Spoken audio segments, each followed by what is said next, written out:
I've just been to the shop. One of my few trips to the shop this year, about 3 or so, and there are people already in masks, and they're putting masks on before they go into the shop. It's not law for 10 days.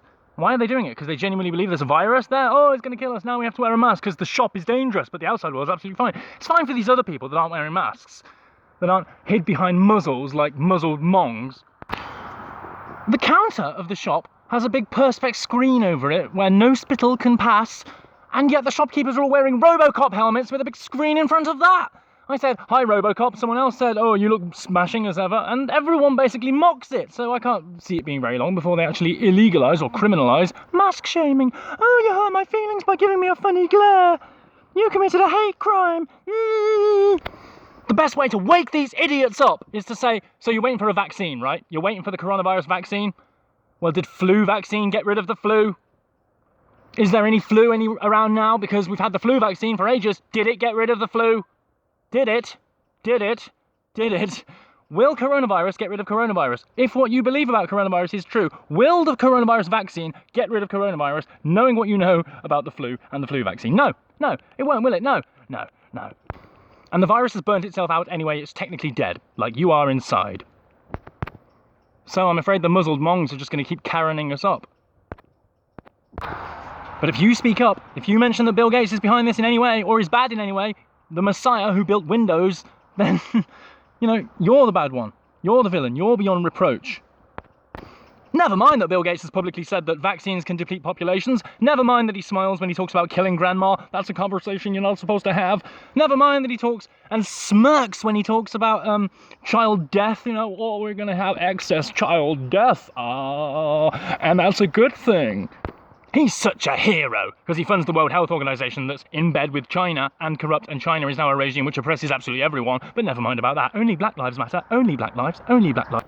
And never mind that it's known from the 2010 Rockefeller document that lockstep, that the lockdown was coming, that it was going to change society irreversibly. And never mind they ran a simulation last year in October called Event 201. Never mind all that. That's all just conspiracy theory, just like Soros funding Black Lives Matter, which he now publicly admits. And the media has egg on its face again and has to just say, yeah, well, he does it, but it's a good thing. Just like they always do, you know. This wasn't happening, and then when you find out it is, but it's a good thing. The fact checkers told me. I went to Snopes and they told me. Woo, never mind that they're funded by Bill Gates and Soros and the same conspirators involved in covering up 9/11. Never mind the facts. Facts are hateful. How dare you, you factual racist. Your facts aren't as good as my facts. Look, I've got fact checkers to refer back to. And that muzzled mong in a mask that I saw in the shop was basically middle-aged, not middle-aged, young, you know, like 20-something. Big, beefy, bulky guy with tattoos on his arm and a mask. Oh, I must breathe in my own oxygen. Oxygen, that's wrong. Oh, I must breathe in my own CO2. I don't know. I'll stop doing these little impressions now if I get them wrong.